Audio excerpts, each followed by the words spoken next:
कौन ब्रह्मा का पिता है, कौन विष्णु की मां, शंकर का दादा कौन है, हमको दे बता। ये जानने के लिए कृपया सुनिए जगत गुरु तत्वदर्शी संत रामपाल जी महाराज के अमृत वचन सर्व पवित्र धर्मों के पवित्र शास्त्रों के आधार पर। शिव पुराण में शिव जी की लीलाएं हैं, ब्रह्मा पुराण में ब्रह्मा जी के बारे में जानकारी है और देवी भागवत में माता के बारे में दिया हुआ ज्ञान है। उसको हमने पढ़ना चाहिए, उससे केवल ज्ञान होगा, उनसे मुक्ति नहीं होगी। इन परमात्माओं को पाने के नाम होते हैं, इनको बीज मंत्र कहते हैं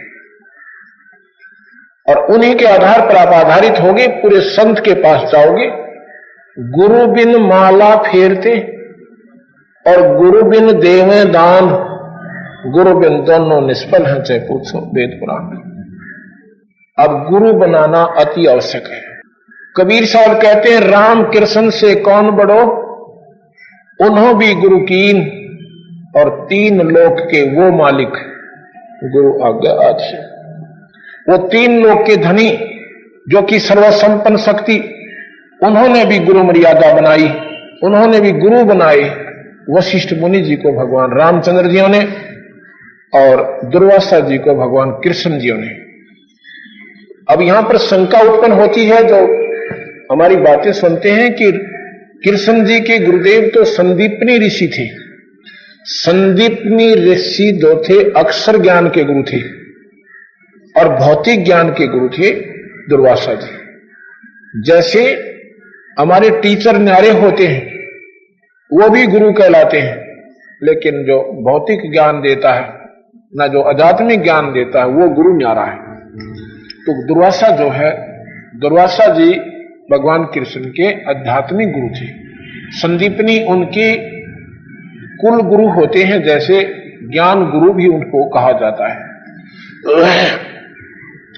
और वशिष्ठ मुनि जो है, उनमें दोनों ही, वशिष्ठ मुनि के अंदर दोनों ही क्वालिटी थी, योग्यता थी। वो अक्षर गुरु भी थे और साथ में आध्यात्मिक गुरु भी थे, उसमें दोनों क्वालिटियां थी। इसलिए उन्होंने एक ही करने से काम बन गया। तो यहां कहते हैं कि जब राम कृष्ण से तो आप लोग बड़े नहीं हो सकते, उन्होंने भी गुरु बनाए और सब लोग गए। गुरु एक नाम देगा, वो समझ लो आपका पासपोर्ट है, आपका पासपोर्ट है और उस कमाई जो करोगे वो आपका फिर आगे काम आवेगी। वह ट्रांसपोर्ट आपको वहां से जाने के लिए वह नाम की कमाई काम करेगी।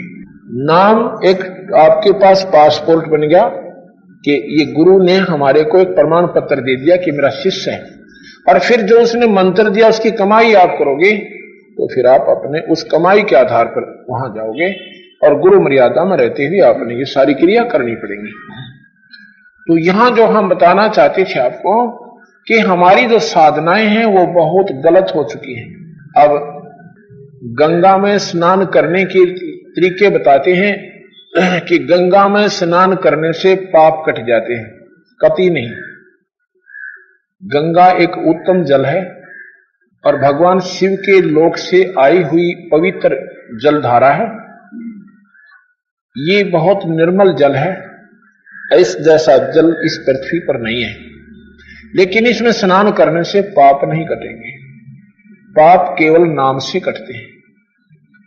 उसमें शुद्ध पानी है।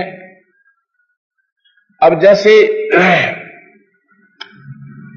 एक बार जब यह गंगा यहां आने लगी तो भगवान से प्रार्थना की विष्णु जी से, हे भगवान, मेरे अंदर पापी लोग नहा करेंगे और मैं भी पापनी बन जाऊंगी, तो मेरे पाप कैसे धोएंगे? तो भगवान ने कहा कि तेरे अंदर संत स्नान करेगा, कोई पहुंचा हुआ कमाई वाला भगवान के नाम की कमाई का, जब तेरे पाप कट जाएंगे। तेरा गजब हुआ। हम क्यों नौकान जाना होता दो बुलावे, हम क्यों ना सीधे संतान दो पहुंच जाए तो गंगा के भी पाप कटे और गंगा बनानिया के भी कटे, तो हम वहां क्यों ना जाए? तो कहते हैं 68 तीर्थ भरम भरम आवे, सो फल गुरु चरना में पावे। तो इसी प्रकार हमने संत को ढूंढना होगा, और संत भी पूरा हो। हमने क्या सुन रखा है, एक सुना सुना ज्ञान पर आधारित है कि सभी संत बराबर हैं, एक जैसी बातें बताते हैं, अच्छा ही मार्गदर्शन करते हैं। ये तो बात ठीक है। ज्ञान कोई और चीज होती है। जैसे भगवान के पाने का ज्ञान है, वो सब एक जैसा है। चाहे आप किसी भी इष्ट की प्राप्ति की कोशिश कीजिए, चाहे ब्रह्मा की, विष्णु की, शिव की, भावे माता की, और चाहे ब्रह्म की, और ब्रह्म से ऊपर एक परब्रह्म या और पूर्ण ब्रह्म की, उसकी जो तरीके हैं, उसके जो भगत के लक्षण है, वो एक जैसे होते, और भक्ति के गुण भी सभी बराबर बताएंगे। अब जैसे खेत में जमीन को संवारने के तरीके किसी से पूछ लीजिए, सभी बता देंगे, लेकिन उसमें जब बीज ठीक नहीं होगा तो वो सारे तरीके फेल हैं। आप विचार कीजिए। सभी कहते हैं सभी संत एक जैसे होते, नहीं होते हैं। सभी डॉक्टर एक जैसे नहीं होते हैं। कोई कहे डॉक्टर सभी एक जैसे, कहीं से दवाई ले लीजिए, कभी नहीं। आप ऐसी गलती कभी नहीं करोगे क्योंकि आप इससे पूर्ण परिचित हो कि सभी डॉक्टर बराबर नहीं होते। बेशक एमबीबीएस के बोर्ड ला रखे हैं, वो भी बराबर नहीं मिलेंगे आपको। और डॉक्टर वो भी कहलाते हैं जो आरएमपी होते हैं, और डॉक्टर वो भी होते हैं जिन्होंने अपनी उच्च प्राप्तियां कर रखी हैं, लेकिन उनमें उतना ही अंतर होता चला जाएगा। ऐसे ही संतों में दिन रात का डिफरेंशिएट अंतर होता है। अब गौ सब बराबर बताते हैं, कहते हैं सभी संतों का आदर करना चाहिए, बिल्कुल चाहिए, क्योंकि संत, आप भी संत हैं, संतों के कोई सींग नहीं होते। सभी बहन भाई आप संत हो, जिन्होंने बुराई त्याग दी, भगवान मास्ता आपकी लगी हुई है। आप भी साधु हो, जिन्होंने भगवान पाने की कोशिश की गई है, वो योगी हैं, वो साधु हैं, वो संत है। अब सभी जिसमें साधु लक्षण है, भक्त लक्षण है, वो भक्त कहलाने योग्य है, और भक्तों में लक्षण होते हैं, वही भक्त कहलाता है, वही संत कहलाता है। इसलिए आदरणीय होते हैं। गौ हिंदू धर्म में एक पूजनीय पशु माना गया है। उनको माता की संज्ञा देकर के पुकारा जाता, आदर से, बिल्कुल ठीक है। अब कोई कहे सभी गौ बराबर हैं, सभी सम्मान गुरु हैं, गौ हैं, कोई गौ को अपने घर ले आना और बाल्टी ठोक देगी, दूध दे देगी, कभी नहीं देगी। गौ की दृष्टि से आदरणीय है, क्योंकि वो एक बहुत एक शरीफ पशु है, और उसके गुण भी बहुत हैं।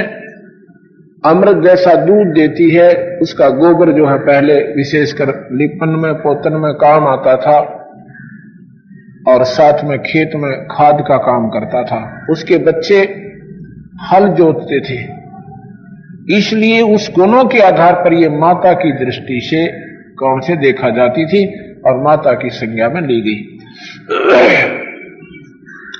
अब जो गौ दूध नहीं देती, उसको कोई घर नहीं रखेगा, उसके लिए गौशाला बनवा दी, साज ली, वहां रोक दो निवेशक।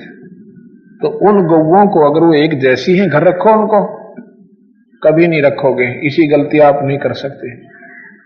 फिर भी वो आदरणीय है, लेकिन विशेष आदरणीय वह है जो 10 किलो दूध दे टाइम पे।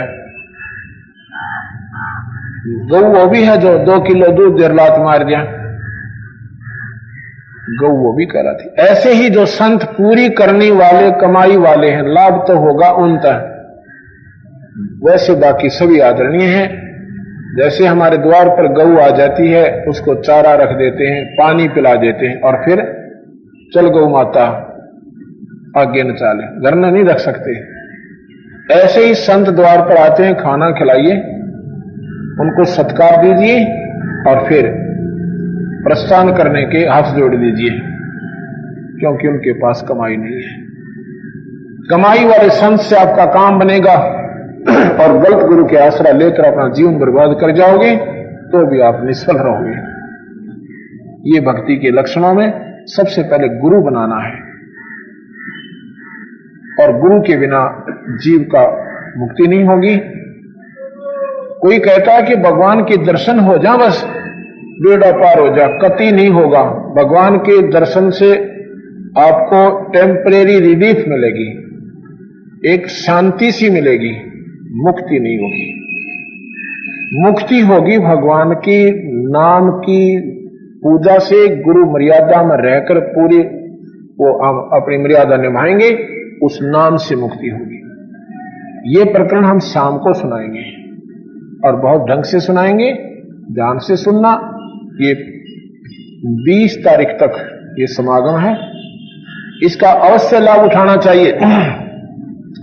विचार सुने सब संतों के, और फिर जब आपका मन, क्योंकि ऐसा नादान आज कोई को नहीं जो भक्ति में जो ट्राई कर रहे हैं, कोशिश कर रहे हैं, सब सोचते हैं, समझते हैं, और जब आपका दिमाग काम करेगा ना, क्यों अब 6 दिन जब सुन लोगे, इन 5-6 दिन, फिर आप उनको वो बाजार से सौदा और भी लेकर आए हुए हो आप, और इस बाजार से इस दुकान से भी लेकर जाओगे, फिर उसको मिलाकर देखोगे घर जाके।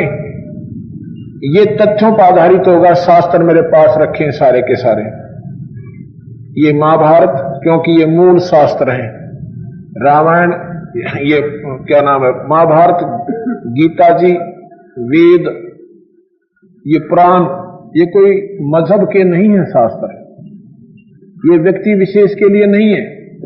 ये कोई न सोचे हिंदुओं के शास्त्र, बिल्कुल नहीं। पहले ना कोई हिंदू था, ना कोई मुसलमान था, ना ईसाई थे, ना सिख थे। उस समय एक ही कल्चर था, आर्य लोग होते थे। वेदों के अनुकूल साधना सारी पृथ्वी मंडल पर होती थी, जो नहीं करते थे वो राक्षस कहलाते थे। ये उस समय के लिखे हुए शास्त्र हैं। बाद में ये मजहब, ये बाद में बने हैं, अपने अपनी डफली, अपना अपना राज बाद में चला है, लेकिन वो शास्त्र भी इनसे मिलते हैं। चारों वेदों से वो मुसलमानों की चारों कतेबों का बहुत मिलता जुलता वर्णन है। इसी प्रकार हम शाम को आपको बताएंगे कि केवल भगवान के दर्शन से मुक्ति नहीं, गुरु बनाने से, नाम की कमाई करने से जब मुक्ति होगी। बोल सतगुरुदेव की। सत्संग में सभी भक्तात्मा सुन रहे थे कि कई भक्तात्माओं की ये धारणा होती है कि परमात्मा के दर्शन करने मात्र से जीव की मुक्ति हो जाती है, उसको सर्वस्व लाभ हो जाता है। ऐसा नहीं है। परमात्मा के दर्शन से शांति होती है, आत्मा प्रसन्न हो सकती है, लेकिन आत्म कल्याण नहीं हो सकता। और दूसरा कि गुरु के बिना जीव का छुटकारा नहीं हो सकता, कोई भी भक्ति आपकी सफल नहीं हो सकती।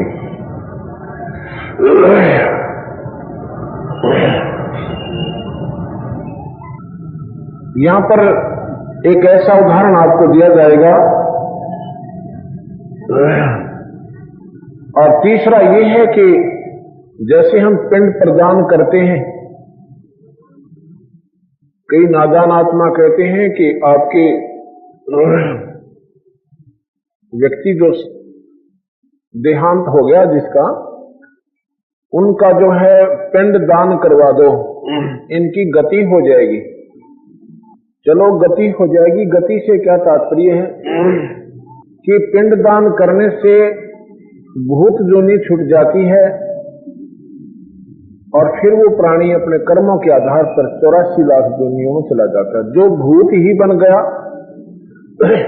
वो स्वर्ग में कभी नहीं जा सकता, क्योंकि भूत प्रेत योनि सबसे घटिया योनि है, सबसे खतरनाक ये योनि है।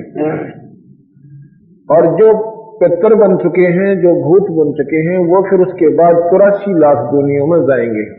ये बिल्कुल प्रमाणित बात है। तो क्या करते हैं कि पिंड दान करवा दिए और कहते हैं तुम्हारे उसकी मुक्ति हो गई है, गति हो गई है। फिर कहते हैं कि उसके श्राद्ध निकालो, इसलिए कि उसको स्वर्ग में मिलेंगे। जब एक बात बताओ, जब उसकी गति करा दी तो भूत दुनी में था, उसकी मुक्ति करा दी कि उसकी भूत दुनी छूट गई, उसके बाद वो 84 लाख दुनी हो जाएगा, स्वर्ग में नहीं जाता। स्वर्ग में तो पहले ही चला जाता, उसने जाना होता, उसके ऐसे संस्कार होते थे। उसके बाद फिर कहते हैं इसके श्राद्ध शुरू करो। श्राद्धों की कहां आवश्यकता पड़ेगी कि ये पितरों को प्राप्त होते हैं, ये पितरों को प्राप्त होते हैं। और फिर कहते हैं कि ये देखो ना, ऊपर जब खाना रख देते हैं छत पर, श्राद्धों के दिनों में जो व्यक्ति जिस तिथि को उनका देहांत हुआ था, और फिर कौवा आता उसको खाने के लिए, तो कहते हैं देखो ये कौवा जो है तुम्हारा जो पुरुष था वो कौवा बन गया है, और देखा ना खाना खा गया, इसको भोग लग गया, तुम्हारा श्राद्ध सफल हुआ। यही अज्ञानता हटाने के लिए कबीर साहब ने अपने मत के अपना मत व्यक्त किया, सच्चाई व्यक्त की। इसको कबीर मत सत्संग कहते हैं। कबीर साहब के बताए अनुसार जो आपको मार्गदर्शन किया जा रहा है, वो पिंड दान करने वाला जो व्यक्ति जिस दिन शरीर छोड़ के गया था, उसकी एक तिथि नियुक्त की जाती है। जैसे वो अष्टमी के दिन देहांत होता है, तो आशोज के महीने में उन 16 तिथियों में से अष्टमी चुन ली जाएगी। अष्टमी वाले दिन उसके श्राद्ध निकाले जाएंगे। एक वर्ष में 365 दिन होते हैं। एक दिन उसने श्राद्ध खा भी लिए, हमारे दादा ने या पिताजी ने या दादी जी ने या माता जी ने, क्योंकि वो कौवा बन रहे। तो 364 दिन वो क्या खाएंगे, कभी विचार नहीं किया। यही कबीर साहब इस अंधेरे को हटाने के लिए अपने सतलोक को त्याग कर इस मर्तलोक में आए थे। उन्होंने बताया भाई ये अंधेरा हटाना पड़ेगा। अल्प ज्ञान वालों ने, जिनको अधूरा ज्ञान था, उन्होंने इस समाज में ये अनाप शनाप पूजाएं इनके ऊपर थोप दी। ना तो मुक्ति होती, दुर्गति चौकस हो जाती है। परमात्मा ने मना किया हुआ है कि कोई भी श्राद्ध मत निकालो, पितरों की पूजा मत करो, देवी देवताओं की पूजा मत करो। ये गीता जी में 9वें अध्याय का 25वां श्लोक इसका जीता जागता उदाहरण है, परमात्मा के आदेश का। एक समय की बात है कि कबीर साहब काशी के अंदर गंगा में के ऊपर घूम रहे थे, गंगा के किनारे घूम रहे थे, तो उन्होंने देखा कि कुछ भक्त महात्मा, कुछ पुण्यात्मा क्या कर रही है कि गंगा जल का लोटा भरती है नीचे से पानी का, और सूर्य की तरफ मुख करके ऐसे पानी को उलेड़ रहे हैं और कुछ मंत्र बोल रहे हैं। कबीर साहब गंगा में प्रवेश कर जाते हैं और दोनों हाथों से पानी को बाहर उलेड़ रहे हैं, जोर जोर से बाहर फेंक रहे हैं। जो व्यक्ति जो अपनी पूजा विधिवत कर रहे थे, मांझ धोकर लोटा और कति 3 बार स्नान करके और फिर पानी सूर्य को डाल रहे थे, दे रहे थे। उन्होंने कहा कि नादान, कबीर साहब को, कि नादान ये तू क्या कर रहा है, ये तेरी कौन सी विधि है परमात्मा को ये पानी देने की, ये क्या कर रहा है, ये पानी को कहां भेज रहा है। कबीर साहब ने कहा कि मैं अपनी बगीची ला रखी है, एक हमारी झोपड़ी के आगे के आंगन में, ये पानी मैं अपने उस बगीचे में भेज रहा हूं। अरे नादान, ये पानी में, बगीचे में पानी कैसे जाएगा? ये तो यहीं रह जाएगा। आप क्या कर रहे हो? हम अपने पितरों को स्वर्ग में पानी भेज रहे हैं। ये पानी जो डाल रहे हैं ना, ये स्वर्ग में जा रहा है, हमारे पितरों को प्राप्त होगा। कबीर साहब कहने लगे, यहां से लाखों और करोड़ों वर्ष की, किलोमीटर यानी कोस की दूरी पर जब तुम्हारे पितरों को यहां डला हुआ पानी जा सकता है, मेरी बगीचे तो यहां से सारी आधा किलोमीटर भी ना पड़ती, वहां तो अवश्य गया होगा। वो सहम जाते हैं कि बिल्कुल ठीक कहता है। जब यहां पर आधा किलोमीटर पर यह पानी नहीं पहुंचा और वह स्वर्ग में कैसे जा सकता है? और फिर वो स्वर्ग कहां जिसमें पानी की कमी? भले आदमियों विचार करो, वो स्वर्ग कहां जिसमें पानी को ना, उसको नरक तो कह सकते हैं कि नरक में भेज रहे हैं, तो वो तो नरक में भी ना जाओ तो वहीं गिर रहा है। कोई कहते हैं सूर्य को पानी दे रहे हैं, वो सूर्य सारी गंगा के ऊपर है, जहां से निकलती है और जहां वो खत्म होती है। वो आपके लोटे का भूखा को ना, एक लोटे पानी में अगर सूर्य छिप जाएगा। तो ये जो साधनाएं हैं, ये मनमुखी अज्ञानता के परिपूर्ण प्रमाण है। इनको हटाकर हमने अपने सत्य मार्ग पर चलना होगा। जैसे एक समय की बात है, पार्वती जो है भगवान शिव की पत्नी, वो माता घूम रही है अपने कैलाश पर्वत के, अपने महल के आगे। उधर से नारद जी पहुंच जाते हैं। नारद जी कहते हैं, हे माता, कहां भाई?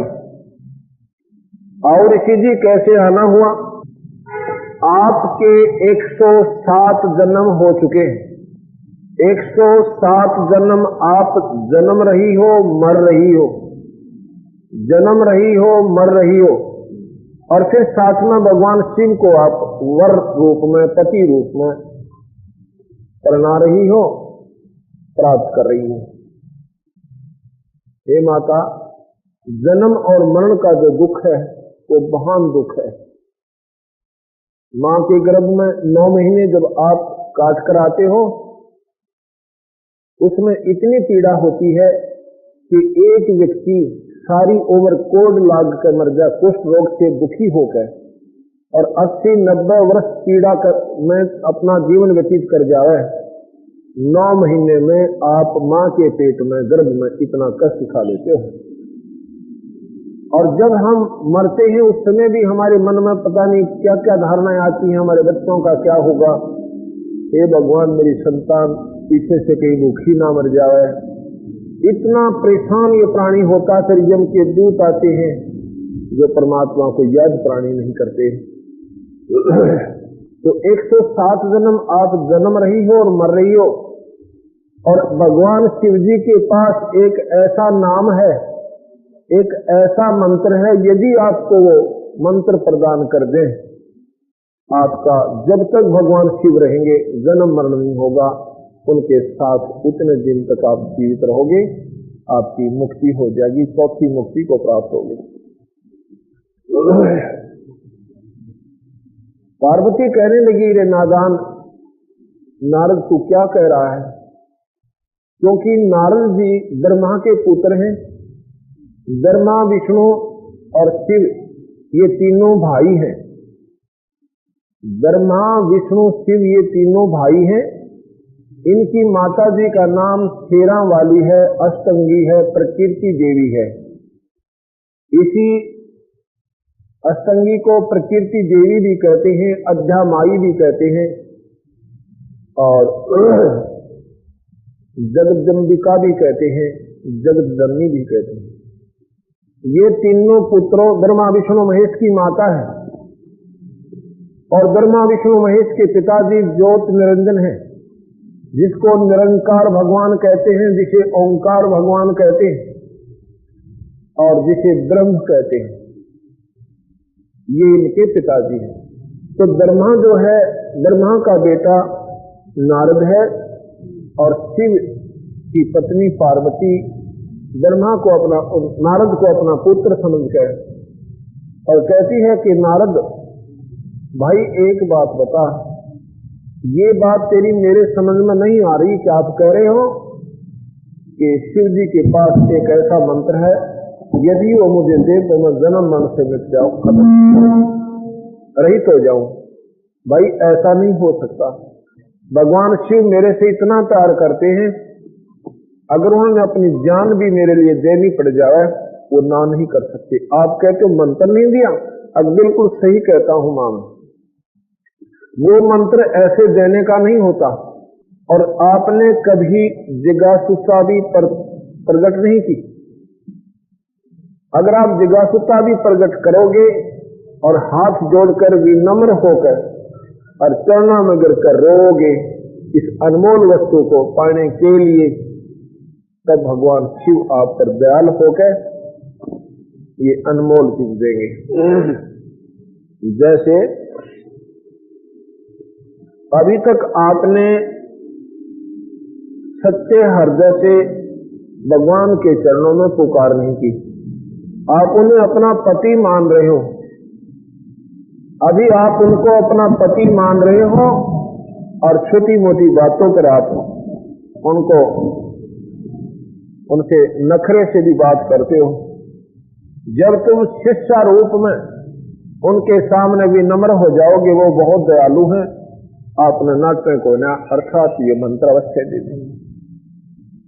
जब भगवान आवे घर पर हाथ जोड़ लेना, चरणों में गिर जाना और रह रहकर प्रार्थना करना, और जब वो प्रसन्न हो जावे तब आपको वो नाम देंगे। तो जी कहने लगी भाई मेरा तेरी बात समझ में आई को ना। मैं बोला माता मैं झूठ नहीं बोल रहा हूं, और प्रमाण देता हूं। जो भगवान अपने गले में, भगवान शिव अपने गले में एक कंकालों की माला बनाकर डालेंगे ही, वो 107 शीश है, वो तेरे ही है। 107 शीश है, वो रूंड है, वो तेरे ही है। तो जब पार्वती कहती है अरे भाई वो हैं तो 107 बिल्कुल मैं कई बार गिना करूं, पर मेरे हैं अब तेरे हैं। अब आपका 108वां जन्म है और आप भगवान शिव के साथ भी रहती हो और आपकी मुक्ति नहीं है। अब यहां देखिएगा, पति और पत्नी सबसे ज्यादा नजदीकी होते हैं आपस में।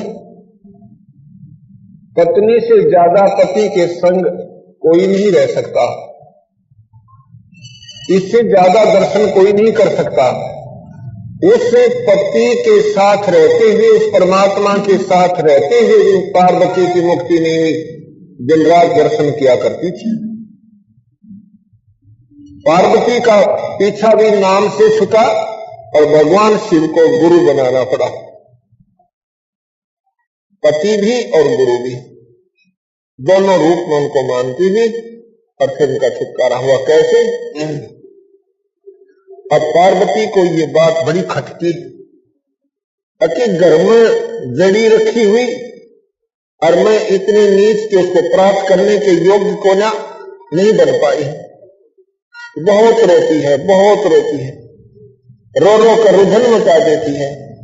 क्योंकि जब हम परमात्मा के लिए तरफते हैं, रोते हैं, आत्मा निर्मल बनती है, आत्मा हमारी साफ हो जाती है, अंतःकरण में जमा मैल कट जाते हैं।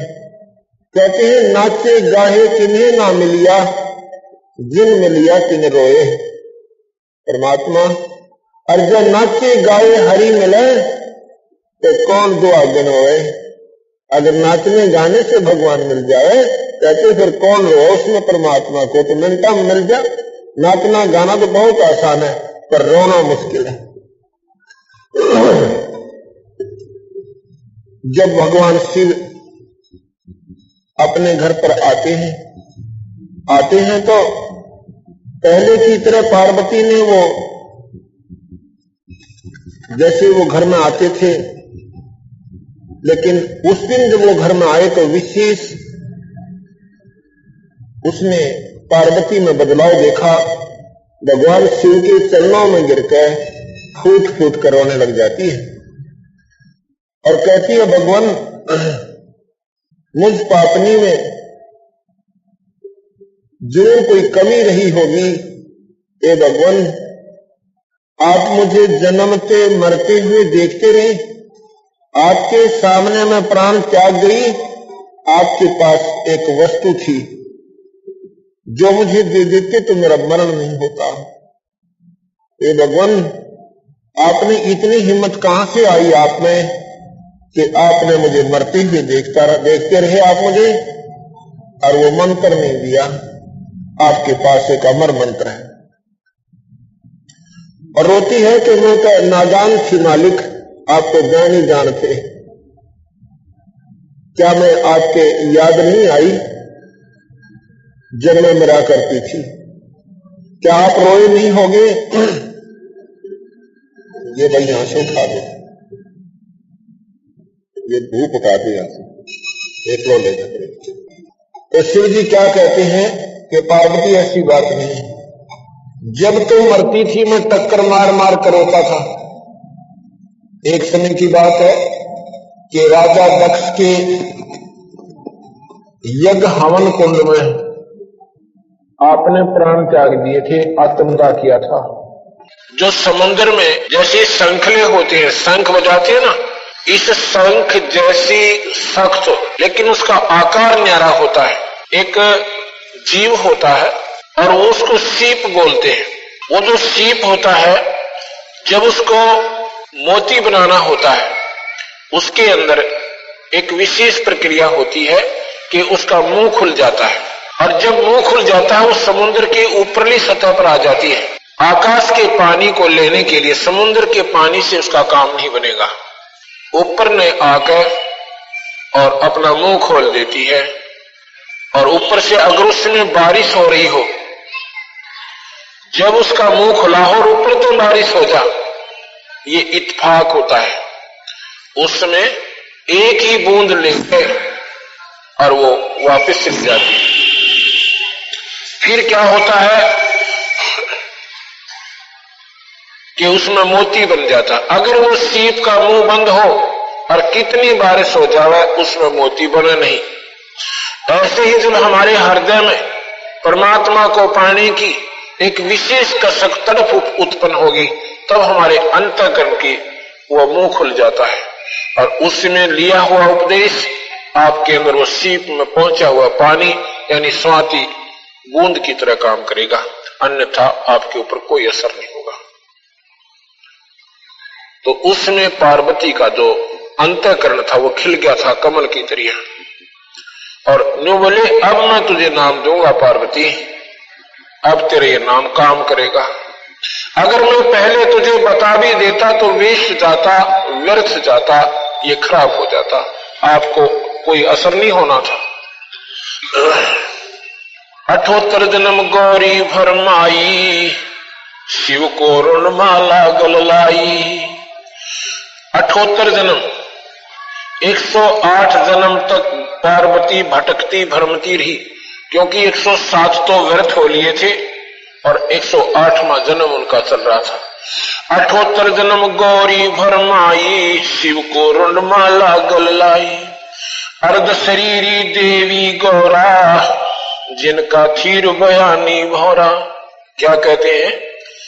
अर्ध शरीरी, अर्धांगी, अर्धांगनी, अर्ध शरीरी देवी गौरा।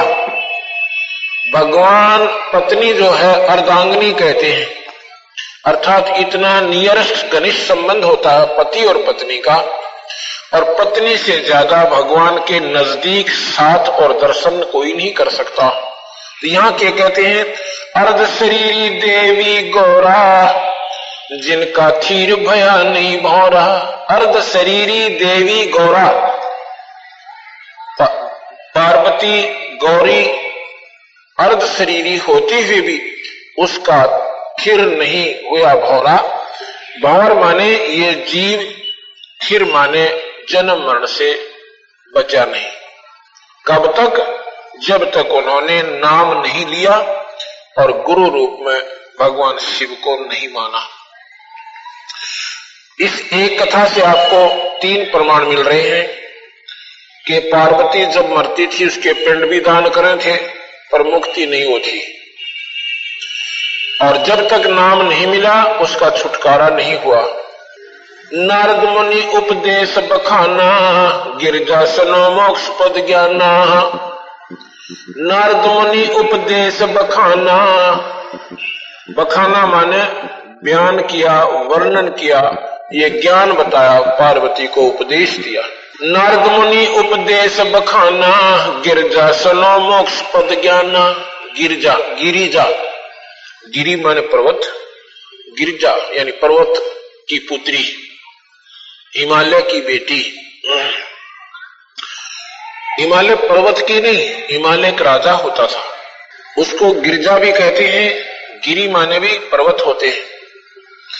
नारद मुनि उपदेश बखाना, गिरजा सनो मोक्ष पद ज्ञाना। हे गिरजा, हे पार्वती, मोक्ष पद ज्ञाना, मुक्त होने की पद, पद माने पद्धति, वे ऑफ वर्शिप मैं तुझे बताता हूं और ये मैं तुम्हें ज्ञान देता हूं। सुन हे देवी गौरा माई, 68 तीर्थ पर भी नाई। पार्वती, देखो कितनी गहरी बात गरीबदास जी यानी कबीर साहब बताते हैं। 68 तीर्थों पे भी पार्वती जाती थी नहाने के लिए और फिर भी जन्म मरण उसका छूटा नहीं।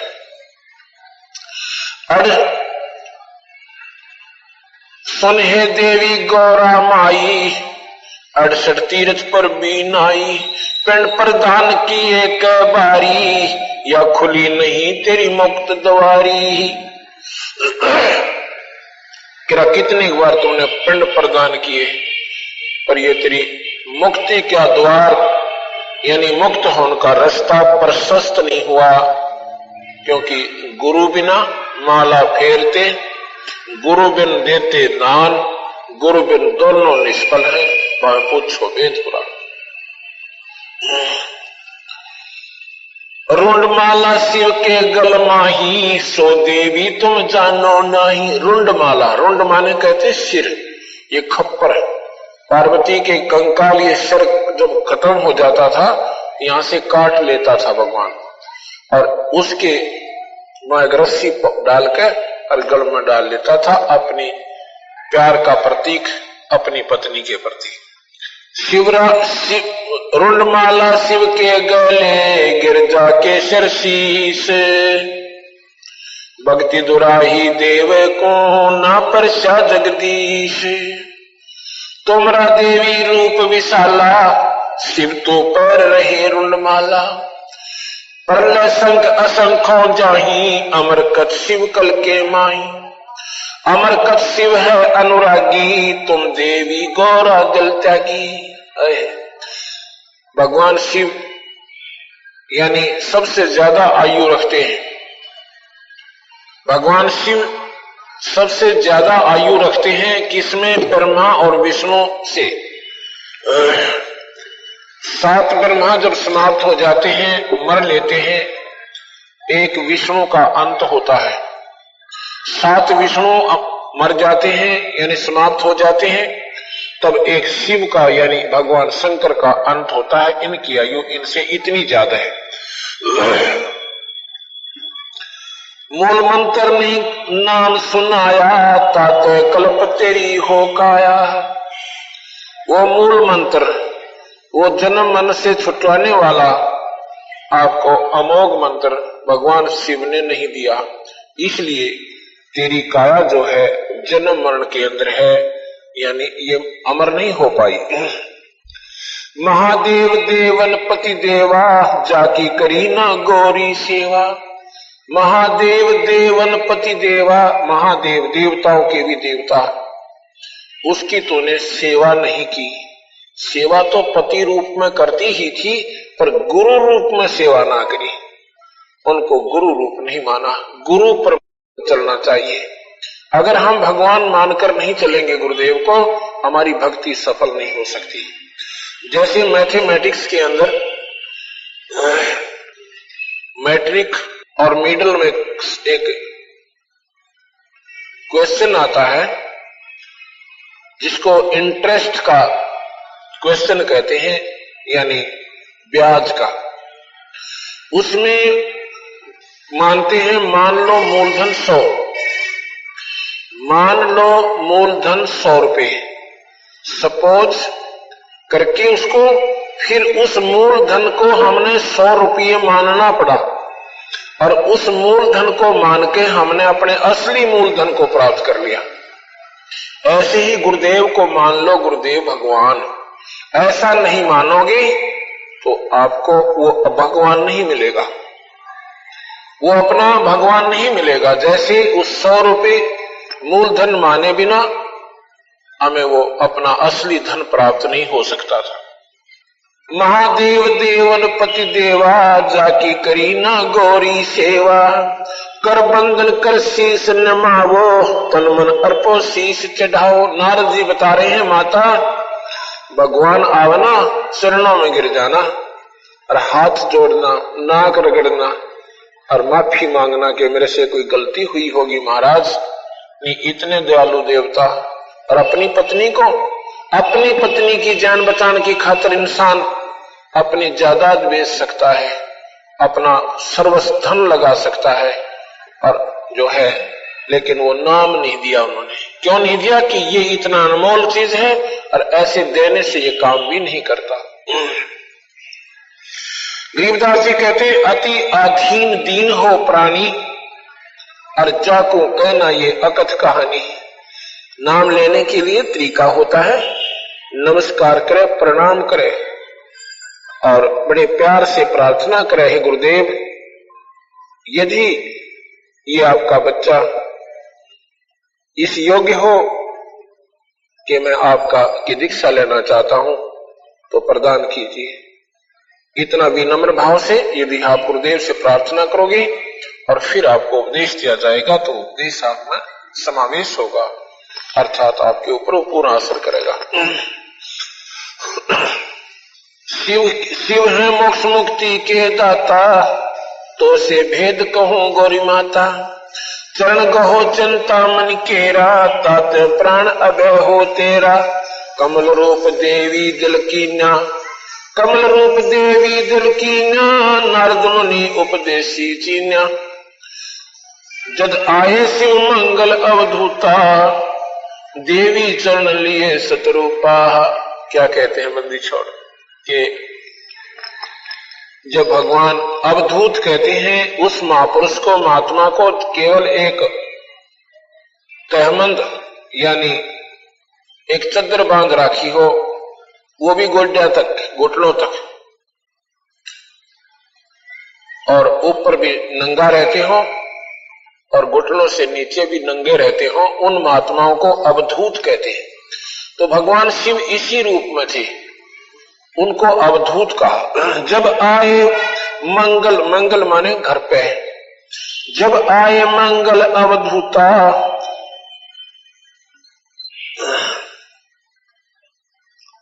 जद आए मंगल अवधूता। देवी शरण लिए सतरूपा। सतरूप यानी कति हृदय से, सच्ची भावना से भगवान के चरणों में गिर गई और प्रार्थना की, ये भगवान मैं तो बालक थी, आपकी बच्ची समझ लो, क्योंकि आप अब मेरे गुरुदेव रूप में हो। कमल रूप देवी दिल की न्या, नारद मुनि उपदेशी चीन्या। कमल रूप इतना कोमल हृदय हो गया माई का, जैसे कमल के फूल पर ना कोई कण रुके मिट्टी का, उस पर मैल नहीं हो सकता, उसमें करड़ापन नहीं है, बहुत मुलायम होता है। ऐसा हृदय जब मां का हो गया। कमल रूप देवी दिल की न्या, नारद मुनि उपदेशी चीन्या। अब सत्संग आप सुनोगे, आपके हृदय में परमात्मा पाने की एक उमंग उठेगी। वो हम आपके हृदय में जो विकार थे अज्ञानता थी वो साफ हो जाएगी सत्संग के सुनते, और फिर हृदय में कसक उठती है और फिर आप नाम लेने की सोचोगे। जब हमारे मैल कट जाएंगे, हमारे पाप नरमा जाएंगे, जब हमें भगवान की तरफ नाम लेने की रुचि बनेगी, नहीं तो नहीं बनेगी। जब तक हमारे ऊपर पाप प्रभावी रहेंगे इतने हम नाम की सोच भी नहीं सकते और विचार भी नहीं कर सकते, क्योंकि वो पाप कर्म ना जाने कहां ऐसी कोबद करवा देगा और फांसी की सजा दिवा दे। इसलिए अपनी चेष्टा करनी चाहिए सत्संग ज्यादा से ज्यादा सुनकर जल्दी से जल्दी उपदेश लेकर अपना कर्म शुरू कर देना चाहिए। इस श्वास का नहीं भरोसा कब खत्म हो जा, एक श्वास आता है दूसरा आने की कोई उम्मीद नहीं है। कमल रूप देवी जल की न्या, नारद मुनि उपदेशी चिन्या, चरण पकड़ रोवत है बाला, मोरे शीश किए रुंडमाला। के बोले भगवान चरणा में पड़ के वो बाला यानी पार्वती रोती है। अन्यों कहे भगवान ये मेरे सिर और आपने गले में डाल रखे, मोसे भक्त दुरावी देवा, मैं जानी ना तुम्हारी सेवा। हमारे से आपने भक्ति को छुपा के रखा, मैं आपकी सेवा नहीं जान पाई, मैं ये नहीं समझ पाई कि आप कैसे प्रसन्न होगे, क्योंकि मुझे ज्ञान नहीं था। मैं अबला हूं बाला भोरी, पार निभाओ हमारी डोरी। क्या बोले? मैं बाला हूं अबला भोरी, मैं अबला हूं बाला भोरी। अबला यानी मैं शक्तिहीन हूं और भोली भाली बच्ची हूं आपकी, हमारी पार निभाओ डोली। हमारी जो नैया को ये भगवान पार करो। हे गुरुदेव, अब गुरु रूप में भगवान को देखती हुई पार्वती विचार कर रही है और प्रार्थना भी कर रही है साथ में भगवान शिव से। मूल मंत्र महबूब पूर्व जन्म की कथा सुनाओ, मूल मंत्र शिव हम गौराओ। बोल रही भव सागर हम ही, मोक्ष मुक्ति के दाता तुम ही। शिव पकड़ तुम शीश पकड़ सुन देवी बाता, को उपदेशी मिला विधाता। भगवान शिव जब वह रो रही थी ना चरणों में गिर के, ऐसे सिर पे हाथ रख के पार्वती को ऊपर न मुंह करवाते हैं और कहते हैं न्यों बता पार्वती, ये तेरे दिमाग की बात को ना, तेरे को किसने बताया ये कहानी कि मेरे पास ऐसी अनमोल चीज है। शीश पकड़ सुन देवी बाता, को उपदेशी मिला विधाता। ये तो नाही ज्ञान तुम्हारा, हम सुभेद कहो परवारा।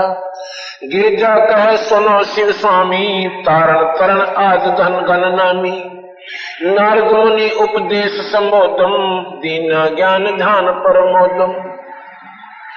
पार्वती ने बोली जी मैंने भगवान और नारद जी आए थे, मुझे बता कर गए हैं, उन्होंने मेरे से उपदेश संबोधन इस भक्ति के बारे में मुझे संबोधित किया, ये ज्ञान मुझे उन्होंने बताया। शिव समर्थ बोले हैं जब ही, गौरी ज्ञान सुनाया तभी। कोट कल्प पर ले जुग बीती, ज्ञान ध्यान सभी पर चीती। तुमरा मन नारद मुनि फेरा, सुनो ज्ञान तुम गौरी मेरा। बनखंड चलो गौरी दीवानी, पंछी सुने ना हमारी वाणी। जब शिव कर से लाई तारी, उड़ गए पंछी नर और नारी। जहां एक सूखा तरवर था क्या, शिव को आसन तावा रखा। जहां एक गंध अंड तिस्माही, जिस जानत है समर्थ साही। जोग असंग कल्प भर माया, पूर्व जन्म कोई पिछला आया।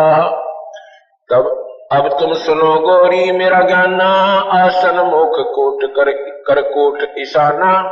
आसन पदम लगाओ भोरा, मेरे दंड को राखो। आसन पदम लगाओ गौरा, मेरे दंड सोता कर भोरा। चंद्र लगन में सुरत लगाओ, सूरज सुर को बंद खमाओ। गौरी आदि गणेश मनावो हो, किलियम किलियम ध्यान लगाओ हो। देखो कितनी गहरी बात गरीबदास जी महाराज बता रहे हैं कि भगवान शिव के बोले कि पार्वती ईब मैं तुझे नाम दूंगा, अब तेरे में वो उमंग होगी जिसकी मुझे आवश्यकता थी। अब बिना संवारे हुए जमीन में कोई बीज बो दे वो हो को ना, वो उगेगा नहीं। सत्संग के माध्यम से पहले अंतःकरण को साफ किया जाता है, और जो पुण्य आत्मा होती है एक का दो सत्संग सुनकर बिल्कुल तैयार हो जाती है कि उपदेश अवश्य लेना चाहिए, गुरु अवश्य बनाना चाहिए।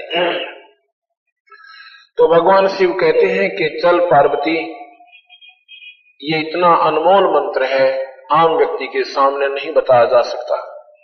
ऐसे स्थान पर चलेंगे कोई पक्षी भी हमारी बात को ना सुन ले, नहीं तो उसको भी असर हो जाएगा। और वो क्योंकि ये मंत्र, ये नाम ऐसी चीज होती है। पहले क्या था, आपने देखा होगा कि राक्षस भी सिद्धि युक्त हो जाते थे, जो नाम ले लेते थे उस मंत्र की सिद्धि कर लेते थे, उनमें सिद्धियां आ जाती थी। आकाश में उड़ जाना, छोटे बड़े हो जाना, गुप्त हो जाना, अंगार बरसा देना। तो उन्होंने उन सिद्धियों का दुरुपयोग कर लिया उस मंत्र के जाप से लेकर, और फिर वो राक्षस कहलाए क्योंकि उन्होंने उसका दुरुपयोग किया, आम व्यक्ति को सताने लगे। इसलिए वो मंत्र जो सही मंत्र है वो विशेष अधिकारी जीव को दिया जाता है ताकि उसका दुरुपयोग ना करे, अपना काम बना जावे, मुक्ति पा ले। इसलिए ये नाम आम व्यक्ति के सामने नहीं दिया जाता। आम व्यक्ति भी इस नाम को लेकर और हो सकता है छोटी मोटी सिद्धियां प्राप्त कर ले और स्वयं पंसारी बन बैठे और भी ज्यादा हानि उसको हो जावे। फिर क्या होता है, भगवान शिव पार्वती को साथ लेकर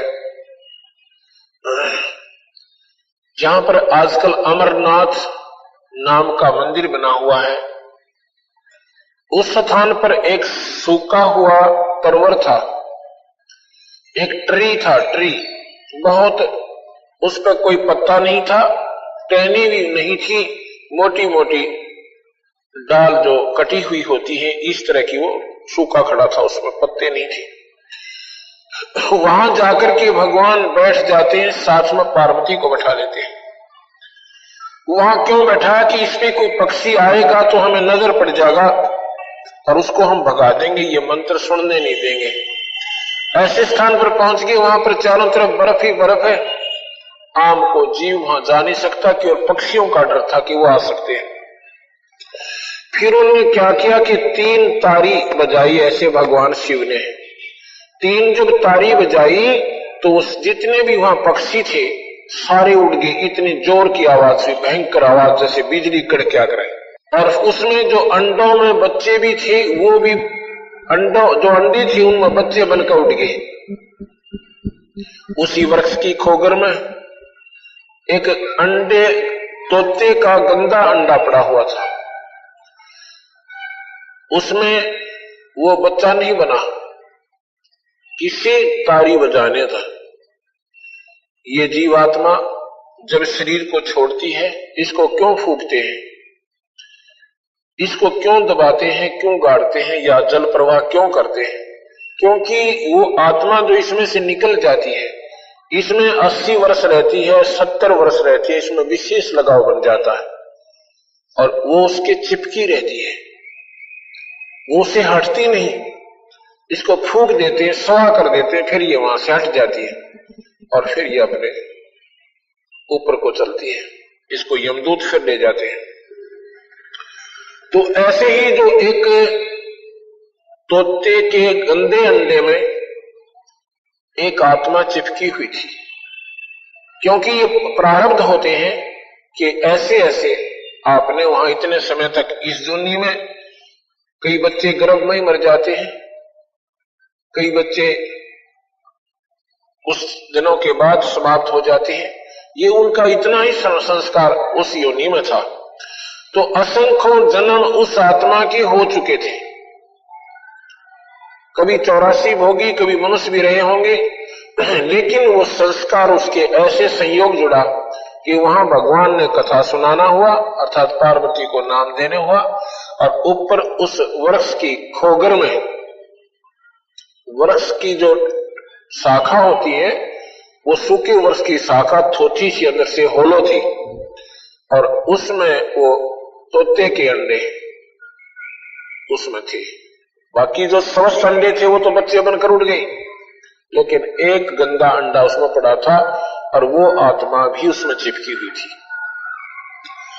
अब भगवान पार्वती से कहते हैं, शिव जी के ईशान कूट को मुंह कर ले। ईशान कूट कौन सा होता? पूर्व और उत्तर के बीच की जो दिशा होती है उसको ईशान कूट कहते हैं। जब पार्वती ने ऐसे मुंह किया और फिर भगवान बताने लगा कि मूल कमल में ध्यान लगाओ और ये नाम जाप करो जो मैं दे रहा हूं, और उसमें देखो आपने क्या दिखाई देता है। मूल कमल में 4 पंखड़ी है।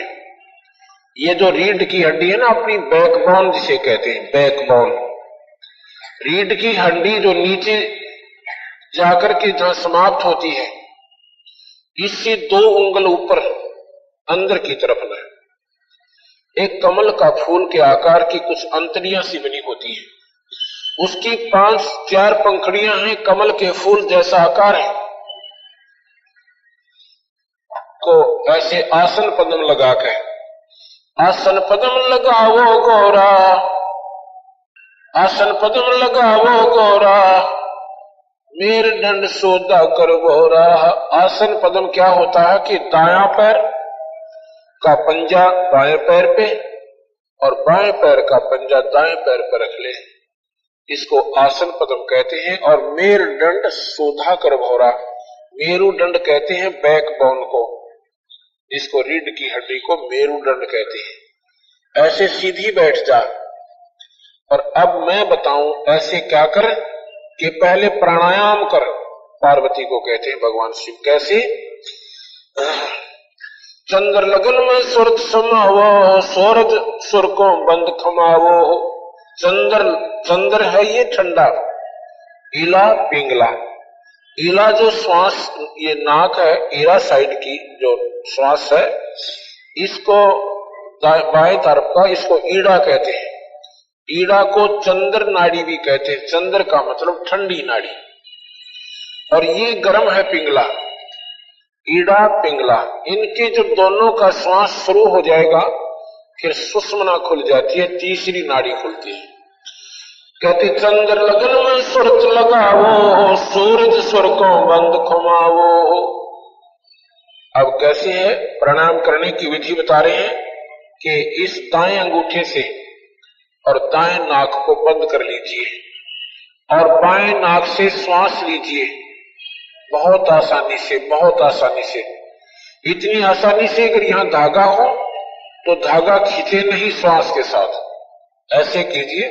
फिर दाएं अंगूठे को हटा लीजिए और बाएं सुर को बंद कर लीजिए, पहली उंगली छोड़कर दूसरी से, और वो श्वास जो अंदर जा रहा है उसको दाएं नाक से निकाल दीजिए।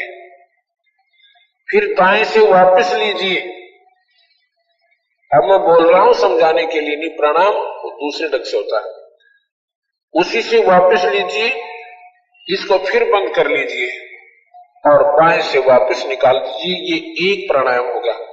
प्राणायाम कई प्रकार से होते हैं, परंतु ये प्राणायाम भक्ति में सहयोग देता है। कैसे?